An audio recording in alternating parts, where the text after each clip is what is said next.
एक दिन एक सभा में प्रवचन के दौरान गुरुजी ने एक 30 वर्षीय युवक को खड़ा किया और उससे एक प्रश्न पूछा।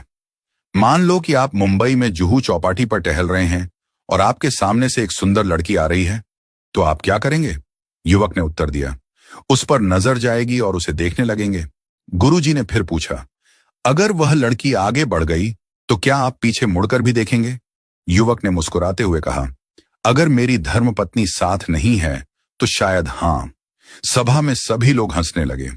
गुरुजी ने फिर पूछा, अब यह बताओ, वह सुंदर चेहरा आपको कब तक याद रहेगा? युवक ने ईमानदारी से उत्तर दिया, शायद 5 से 10 मिनट तक, जब तक कोई और सुंदर चेहरा सामने ना आ जाए। गुरुजी ने युवक से कहा, अच्छा, अब एक और परिदृश्य की कल्पना करो। मान लो कि आप जयपुर से मुंबई जा रहे हैं और मैंने आपको एक पुस्तकों का पैकेट देते हुए कहा कि इसे मुंबई में अमुक महानुभाव के पास पहुंचा देना।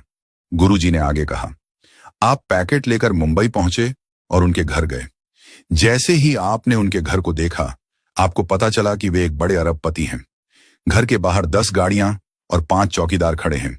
आपने पैकेट उनके घर भिजवाया। वो महानुभाव खुद बाहर आए, आपसे पैकेट लिया और आपको घर के अंदर बुलाया। उन्होंने आपको पास बिठाया और गर्मा गर्म खाना खिलाया। जब आप जाने लगे तो उन्होंने आपसे पूछा, आप किस में आए हैं? आपने जवाब दिया, लोकल ट्रेन में।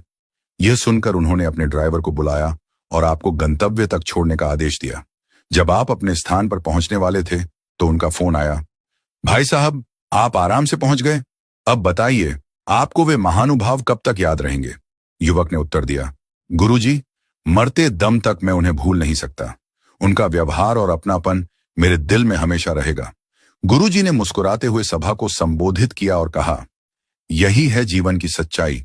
एक सुंदर चेहरा केवल थोड़े समय के लिए याद रहता है, लेकिन एक सुंदर व्यवहार जीवन भर याद रहता है। गुरुजी ने आगे समझाया, हम अक्सर अपने चेहरे और शरीर की सुंदरता पर ध्यान देते हैं, लेकिन यह केवल बाहरी चीजें हैं। असली सुंदरता हमारे व्यवहार और दूसरों के साथ हमारे संबंधों में होती है। आपका अच्छा व्यवहार ही है जो लोगों के दिलों में हमेशा के लिए जगह बनाता है। इसलिए अपने चेहरे की सुंदरता से अधिक अपने आचरण की सुंदरता पर ध्यान दें। जीवन को दूसरों के लिए प्रेरणादायक और अपने लिए आनंदमय बनाएं। यही जीवन का गुरु